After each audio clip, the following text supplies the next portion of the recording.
Hey guys! Today I'll be teaching you Nadine Lustre's Instagram feed, and I hope you guys would love this because I put so much effort to know what her feed is because it's really a mysterious on how she managed that bohemian type feed. But you guys, I'm doing this for you and I hope you keep on supporting my channel, and to those people who are, thank you so much. It means so much to me and I love you guys. Let's get on with the video. So hey guys, I'm back and I'm here sa feed ni Nadine Lustre. As you can see, I'll be scrolling down dun sa part na magfo-focus ako. So this is the part where she focused on the bohemian theme and I will be teaching you guys these types of editing skills. So you will need is VSCO Cam. So here's a VSCO Cam. I'll be editing one of her photo and one of my photo to see the difference. And you will need the A series filter, which is known as the A4. Ito kasi yung main filter na ginagamit ko na para makuha yung theme ng kanyang feed.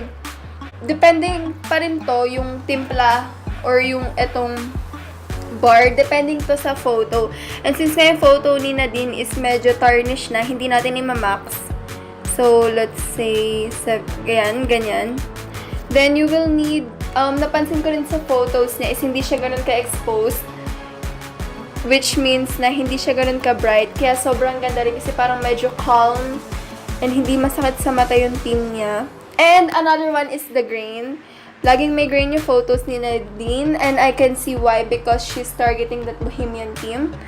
And faded, hindi rin siya ganun ka-contrasted.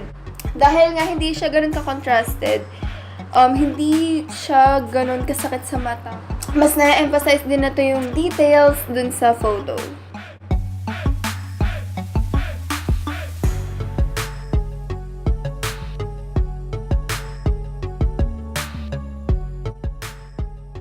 After. Then I will be doing on the same on my sobrang colorful niya. So, baka i-max ko na yung timpla dito when it comes to A4 kumpara dun sa kanina.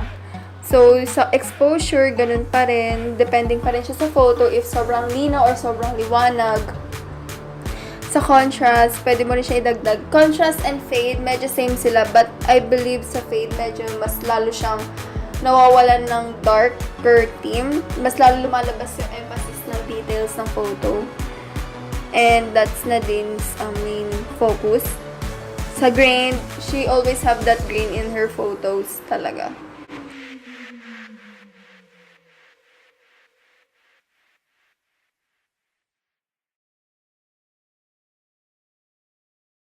You must have a good camera, and if gusto niyo talagang magaya yung feed ni Nadine, you must take photos like she does. And napapansin ko kasi sa photos ni Nadine, like hindi laging may mukha niya.